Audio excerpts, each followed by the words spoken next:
মুহতারাম দোস্ত, আল্লাহ রাব্বুল আলামিন হায়াতের জিন্দেগি যতটুকু দিয়েছেন এটাকে একেবারে আল্লাহ রাব্বুল আলামিনকে চিনার জন্য দিয়েছেন, আল্লাহকে মহাব্বত করার জন্য দিয়েছেন। ডাক্তারকে ডাক্তার বানাইছেন আল্লাহর এই ডাক্তারি দিয়ে আল্লাহকে পাওয়ার জন্য দিয়েছেন। ইঞ্জিনিয়ারকে ইঞ্জিনিয়ার বানাইছেন তার ইঞ্জিনিয়ারের মাধ্যমে আল্লাহকে পাওয়ার জন্য দিয়েছেন। মুফতি সাহেবকে মুফতি বানাইছেন, আলেম বানাইছেন, ইমাম বানাইছেন, তাকে ইমামতি মাধ্যমে মালিকের সন্তুষ্টি অর্জনের জন্যই দিয়েছেন। আপনাকে ব্যবসায়ী বানাইছেন, এই ব্যবসার মাধ্যমে আল্লাহকে সন্তুষ্টি করার জন্যই বানাইছেন। আপনাকে আল্লাহ তারা শিল্পপতি বানাইছেন, এই শিল্পপতি দিয়ে মালিককে সন্তুষ্টি করার জন্য বানাইছেন। যারে যেভাবে বানাইছেন এটা আল্লাহ পাকের ইচ্ছা। তবে আল্লাহর মহাব্বত যার অন্তরে আছে সে আল্লাহ তাআলার কাছে বেশি দামি হবে, আল্লাহ রাব্বুল আলামিনের কাছে মর্যাদাবান হবে। আমি আপনি এই দুনিয়াতে আছি, মালিককে যদি না পাই, আল্লাহকে যদি না পাই, আশরাফ আলী থানভী রাহিমাহুল্লাহ তাআলা তিনি বলেন আপনি দুনিয়ার সব কিছু পাইছেন, সব কিছু পাইছেন, টাকা পয়সা, নারী বাড়ি গাড়ি সব পাইছেন, কিন্তু মালিককে পান নাই, আপনি কিছুই পান নাই।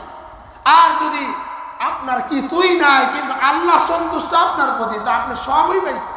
কারণ হাসরের ময়দানে আল্লাহ রাব্বুল আলামিন যে জাহান্নামী হবে, দুনিয়াতে সে আল্লাহ রাব্বুল আলামিন নাফরমানি করে চলছেন, অনেক সুখ শান্তিতে কাটাইছেন, তাকে যখন হাসরের ময়দানে আল্লাহ বলবেন এই ফেরেশতা তাকে জাহান্নামের কিনারায় ঘুরায় আনো, তো জিজ্ঞাসা করে বান্দা তুমি তো অনেক শান্তিতে ছিলা দুনিয়াতে, অনেক টাকা পয়সার মালিক ছিলা, তো সে বলবে আল্লাহ আপনার ইজ্জতের কসম, আপনার জালালিয়াতের কসম, সুখ শান্তি কি জিনিস আমি কিছুই জানি না, সব ভুলে যাবে আখেরাতের তুলনা।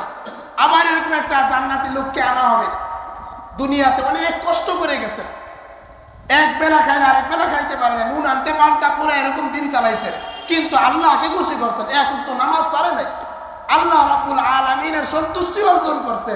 তো তাকে বলবে ও ফেরেশতা আমার এই বান্দাটাকে জান্নাতের আশে একটু ঘুরায় আনো। তো ফেরেশতা আশপাশ দিয়ে একটু ঘুরায় আনবে, তো আল্লাহ বলবে বান্দা তুমি তো দুনিয়াতে অনেক কষ্টে ছিলা, মানুষের কাছে হাত পাততা, মানুষ তোমাকে তাড়াই দিত, তোমার কেউ পছন্দ করতো না, সবাই দূর দূর করে তাড়াই দিত। তো তাকে বলবে তুমি তো অনেক কষ্ট করে আসো, তো সে বলবে আল্লাহ আপনার ইজ্জতের কসম, জালালিয়তের কসম, কষ্ট কি জিনিস আমি জানি না।